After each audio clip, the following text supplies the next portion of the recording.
welcome back to the channel. My name is Corey, aka Mr. Manage. If you haven't been here before, thank you for coming, subscribe, and we'll get this started. Another mod today for Xena.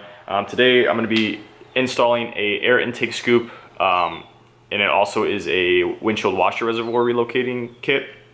I got it from Phastek. That's going to be in the description with the link, so please don't ask about it. I know a lot of people do that. They don't care to watch the video. They'll just right away, where'd you get it? It's like, it's always in the description. I also will have be putting on a AEM hydrophobic air filter, which will be in the description as well. And if you guys don't know what a hydrophobic air filter is, it's pretty much an air filter that's resistant to water, kind of like tries to repel water. That's for people that have cold air intakes that are like towards the bottom of the ground and it's raining, so you don't suck in water and hydrolock your engine. They created these filters to kind of help repel water. They're not waterproof, which means it's not going to stop water from getting into your engine. So keep that in mind. It will do its best. Also, my air filter is not going to be down that far, but being that I'm going to have this intake scoop, just in case I am driving in heavy rain and like water starts splashing in the intake or on that scoop and like flying up, I'd rather have it there. I'm not going to use it full time because it does slightly, ever so slightly, restrict airflow, people say. So I'll only put it on if I know I'm going to be driving in the rain. I'll just keep it in my glove compartment. Again, both of those will be in the description. So we're gonna show you what this looks like. I am in a shared garage. When I put it in, I'm gonna be downstairs showing you guys. So it's gonna be a little bit dark, so bear with me there. Everyone kept asking about the exhaust video and wanting me to drive it. You guys already saw that video, and I showed you just that small clip on my phone of how it sounded on the outside. Just because I wanted someone else to drive it to see what it sounded like, because when I drove in the cockpit, I was like, man, this drone's insane. So I just had my buddy drive it. Only other person who's ever driven Xena. I had him drive it to see what it sounded like, and that's the only clip I have. So don't keep asking about me showing you guys a video of how it sounds or going for another drive, because obviously it's fixed, and it was that bad that I didn't want to record a video nor drive it for fun around the neighborhood because it sounded that bad. I'm not one of those people that enjoys a horrible sounding exhaust and just likes to annoy people. Like, that's not me. So that's why there's no other videos of that. Okay, without delaying it anymore, we're gonna get to what came in the box. All right, guys, so this is what it looks like. Also, I forgot to tell you that this is gonna be the last mod before I'm able to put in my tune, because this is the only other thing that could possibly make a difference. Obviously, at high speeds, you're getting that cold air flowing. So, intake scoop and windshield washer tank kit. So it comes with its own separate box, which is the windshield washer relocation kit. So we'll pull that out. I already threw this in here right away, so this is my hydrophobic air filter, which I will, again, link in the description, and I will show you that later. That is a little bit bigger than my air filter. I kind of trialed and aired it. At first I got one that was too small, then that one's a little bit big, but I was okay with that. It comes with this, which is your actual air scoop, right? So this part right here is going to be facing underneath the grill there. You'll be able to see it, and then air, let's see if I can balance this. Air essentially is going to come in through here, and it's going to come right up, and then your air filter is supposed to be over here. And then these bolts, your new windshield washer reservoir kit is in this box, is going to mount up to, essentially. So this is going to mount to that side there. It does come with one screw, I guess, a zip tie, and this is a tube, or the piece that's actually going to get mounted onto your cold air intake. You're going to have to drill 2 holes, I believe, screw it in, and then this clear tube is like the remote. Sorry about that. So it's going to go from that black piece to that reservoir, and that should be it. You should get directions, maybe. I couldn't imagine that they wouldn't give you directions. If it's not in this one, I'm sure it's in this one. But we'll go over that downstairs. Even if there isn't directions, I will help you. Here it goes. Here goes your mounting hardware. I was like, there's no way that that's all the mounting hardware you get. So this is the rest of the mounting hardware, and that should be it. So we will go downstairs, guys, and we'll get this started. All right, guys, so I just did the first step inside. It says it's recommended, if you have both of these, obviously, to install the washer kit into the intake scoop right away before you put it into the car. They do have a link in the instructions for if you already have the air scoop and then you're installing this on how to install these. But it does take 4 of the 6 bolts that were in here, 4 of the 6 locking nuts, and then 8 of the washers. So you're going to put your bolt, 1 washer, it's going to go through, you're going to have 1 washer, and your nut, and then you're gonna do that for all four, and then you're pretty much just gonna tighten those up till snug. All right, guys, we're downstairs. Wheel is off. I really can't wait to get a lift because I hate jacking up my car, just because I jacked it up on the wrong point here, and it put a dent in that thing, which isn't the end of the world. I don't think it messed with any of the structural integrity really, but yeah, I hate it. So anyways, so we're under here, so we gotta take the wheel off, got a jack stand. You got 3 T20s right here, 1, 2, 3, and you have 2 on the bottom, 1, 2, and you're gonna have 5 clips, 1 down there, 1 right there, 1 up here, there goes 4 up there, and there goes 5. And then this inner fender liner should come off. And I also wish I would have done this when I did my halo installs, because it would have been much easier.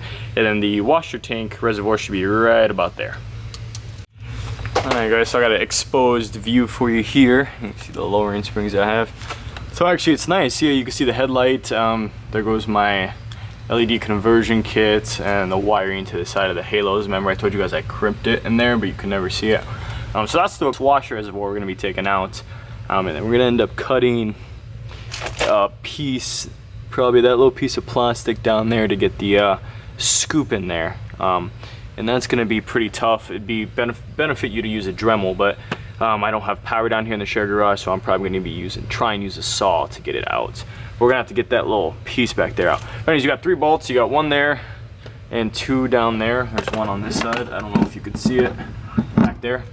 Before we're going to do anything though, we're going to drain this. If you have a pan, you can let it run into a pan. Otherwise, I bought me a siphon for like $6, a siphon pump. So I'm gonna shove it in there, and I'm gonna siphon it into this already half-used windshield washer fluid I have. So we're gonna siphon out this fluid next. You see up here, we got fluid running all the way through into this guy. Alright guys, in my case, my siphon ended up not being long enough to get down, or it's just like curling up. So I'm just gonna I'm gonna pull out the pump here, and it's gonna leak down, and I got my pan down here. If you're gonna do it this way, there's a clip you're gonna wanna pop off. You tuck that up there for now, and this guy should just pull right off. You're gonna wanna pull kind of back, and then you're gonna wanna pull up. And there's a little grommet in there. And it's pretty much gonna do that, because all that pressure. So there you go. Alright guys, I got this out from in there. So the 3 bolts, there's 1 there, which I needed an extension, and 1 there, I needed an extension for those 2. Just keep in mind, you see where I cut that? I cut that because your windshield washer fluid hose goes through there, and then it loops through this top guy, and then you can like free it from there. But from there, you can either disconnect the hose up top, or you can cut this, which is what I did. I just cut it quick, and then I was able to get the hose out of there. So this is that. You can see the siphons in it. I'm pretty much gonna set this aside, and then we're gonna move on to cutting the plastic trim. All right guys, just so you know, I might be going out of like direction, like with the directions I might be going out of order, but we're gonna cut this. It shows you the line there. You see those 2 little lines right here. You're gonna go straight down along those, and then straight down along the bottom one. If you could see in there, there was the bottom one. I went straight down. So again, you can use a Dremel. I don't have a Dremel, so I bought a little saw. I might just start a little pilot hole, drill a little hole in there, and then I'll start with the saw and a hacksaw, and then I'll cut that part out. All right guys, just an update here. The directions, it says to cut to the outside of the line. I definitely took a lot more cutting, as you could tell with all these trim pieces. My saw sucked, so I just used a carpet blade. It was actually a lot easier. So I got all that cut. I wish I could have showed you guys from the front when it was all black before, but at least now you can see the hole. So this is a little confusing here, just because you got this nut right there that's part of the Camaro, and it had a 10mm bolt, just so you know, that went this way. So it came through this way. So you're gonna have to loosen that. And then you have this horn bracket here. I'm pretty sure that's what this top hole is. This sits in a way to where that top piece is gonna be on that nut, like against it like this. And then you're supposed to have the bolt come from the back through there and I believe it wants you to put the washer, I believe on the back side of the horn bracket, it was saying here, and you're gonna put the locking nut on this side, but that kind of almost doesn't make sense to me. But I think that's what it's saying to do, so we're gonna put it on that way, and we're gonna show you everything at the end. Also, you're supposed to use a windshield, one of the windshield washer pump bolts, which is right there, which those are 14 millimeters, to reinstall into that hole back here. That one or this one, to also hold the air intake scoop. So those are 14s, and that bolt that where the horn bracket's going to be was a 10 millimeter, and then also those guys to tighten down are 11s, just so you guys know. So we're going to attempt to do our best here, and then we're going to put this guy in and see how she fits. All right, guys, so this is installed. I got that 14 millimeter down there installed, and this guy is not going anywhere. That is in. I cannot get this locking nut that came with it to go on. Again, these instructions are weird. I didn't know if that black tab went behind it. And if that's the case, it would be damn near impossible to get your hand. Again, you can't get your hands back on there, so I can't imagine that that's how that goes. My guess is the washer went over that with the locking nut, but I put on the locking nut and it gets to a certain part where it won't thread anymore. And then when I try to thread it, it'll go past and it'll take this screw and it'll be so tight that it'll reverse thread it on the other side. So I think I'm just gonna leave that one without a nut because this is tight enough. And we're gonna go ahead and take the pump out of our old windshield washer reservoir. Well, we already took it out, sorry, it's up here. And we're pretty much gonna attach this into this guy. So, sorry, I was leaking everywhere. So I'm gonna take that, coming at an angle, and we're gonna put this new pump in this guy.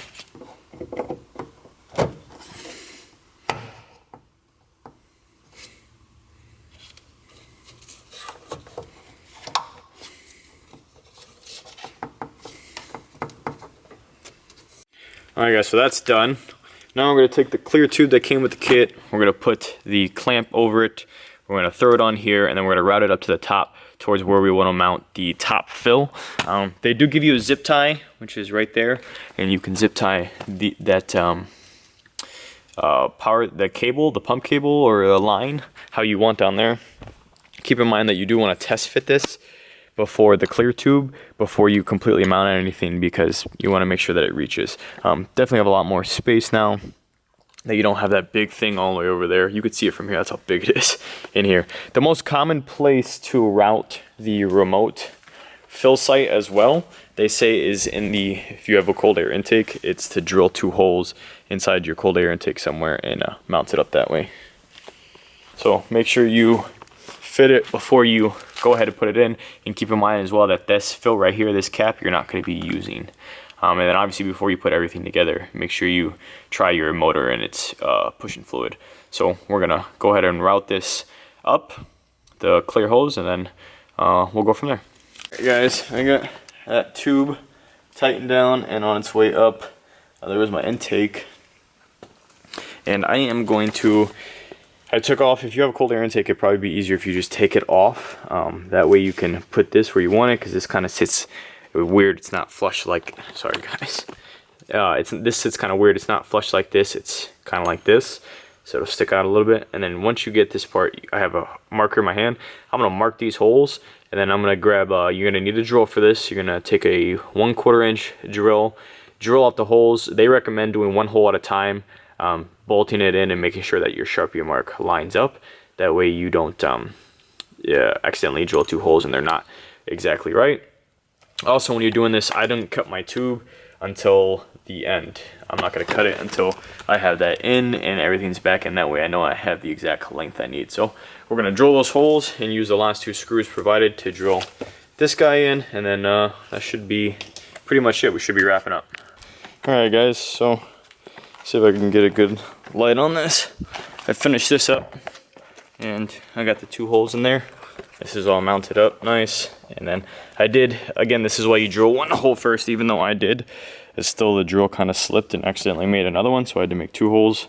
But that's alright. So you're pretty much going to install this back in, then we can measure up that tubing, throw it on, throw a clamp on, make sure everything's nice and snug, and then we can test it and then start putting things back together. Okay guys, so this is all done. It's tight. I cut it, measured it going up there, tighten it up there, cut it. I'm gonna turn on the car and just run the pump just to make sure the pump fires. Again, be careful where you put this too. You don't want this to be too tall so that the hood doesn't close. I checked for hood clearance, so we're good. That's on there nice and tight. That bolt happens to come right out by the AC line, but nothing really hitting or causing an issue, or by the radiator line, one of them. So again, be careful where you mount it. But we're gonna go ahead and turn on the car, make sure the pump goes, and then we're gonna fill her up.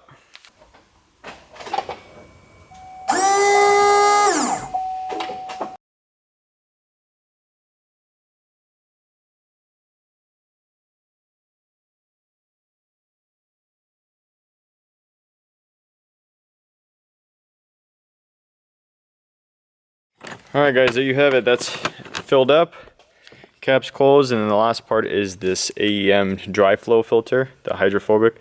It's a little bit long there at the end, but that's okay. I turned on the car beforehand, before I made this video, to try it out and make sure that it doesn't like suck in, but it's not going to do anything anyways. Filter's not going to let it be sucked up. So you can see the air scoop down there, and if it's a rainy day, you know, and the water splashes or something comes up, I got my air filter protected at least. Again, I will keep this in my glove compartment and only use it when it's raining outside, because they say it does restrict a little bit of airflow. But otherwise, no leaking. We're going to put everything back together in reverse order, which I'm not going to go over all that. Make sure everything's nice, snug and secure. You don't have any bolts in here. And then we're going to take her for a drive and see if this windshield washer fluid is working. Okay guys, everything's put back together. A moment of truth here.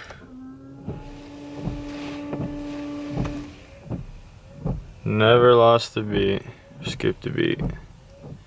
Here you guys go, everything's working good. Okay guys, some big things to take away from this. One, this took quite a bit of time for me, just because again, recording is tough. So it might not be the best quality of video, but I did my best. There are other videos on how to do this. I just figured I'd throw it up while I was there. That bolt on top, whatever they call that piece that I didn't put on, I called Phastek to figure this out. They were like sending us pictures and I'm in the basement and I have no signal, and I was like, forget it. I just know for sure that that piece goes in front, that black piece. It could have been I had a bad locking nut that wouldn't screw onto that 10mm, but like every time I screwed it on, it gets so tight that when I turned it, it would loosen it. Remember, because the bolt's facing this way and the nut's facing this way, so tightening one direction is loosening for the other. So I tried to get it on there, but it wouldn't work. I did get that 14mm below it pretty tight though, and it wasn't moving. Like I couldn't even move the air scoop if I wanted to. So that's just something to note as far as this goes, that you should put that bolt in. I didn't. Don't be like me. I am by no means a professional mechanic. This is my car. I'm willing to accept the consequences of nothing happening. I mean, the intake, it's not going to unscrew itself and fall out, and even if it did, it gets stuck between the fender liner. Another big thing to note is that with that washer reservoir down there, I put my liner in, and it was kind of a little tough to get in because it was bowing on it a little bit.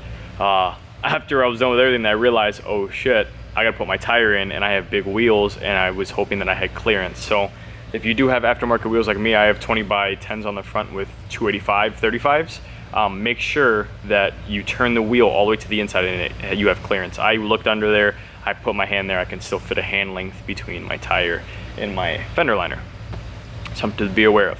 Also, in other videos, if you see this, or even in this video, if you see this and this scoop looks like it's really big in the front, it's not. It literally comes out one notch, and that's about it. Let's see if I can get my phone. So that was something I was like, oh man, I feel like this isn't far out, but it's where it's supposed to be. So I'll show you here. Alright. So if you look here, there goes the air scoop, and it goes all the way back there. So just something to note, that it may look big, but when you're actually installing it yourself, it is not that big. So keep that in mind. Other than that, I tried to make this as smooth as I could for you guys. We're gonna drive it. I don't think we're gonna notice much of a difference, but we will see what happens. We're gonna pretty much move on to the next mod, which is gonna be the tuning aspect of this. And you guys will see who the tuner is next. Again, took a while, but I was recording. If you got straight to it, maybe it'd be a little easier. And plus I'm in a shared garage, so I can't just do whatever I want. Kind of can't just throw my stuff out, so it's a little frustrating. But as usual, just a guy living life. Thank you guys so much for watching. The goal this year is 1,500, so if you go, please hit that subscribe button. I look at my analytics, I know a lot of you guys here are watching that aren't subscribed. Just do me a solid and hit the subscribe button. You're happy, I'm happy, everyone's happy. Appreciate all the love and support from you guys. The channel is growing still at a very rapid pace, and I'm super excited about that. So again, I will see you guys for the next mod, and have a good day. Bye. Fire spreading all around my room. My world's so bright, it's hard to breathe, but that's alright. Hush.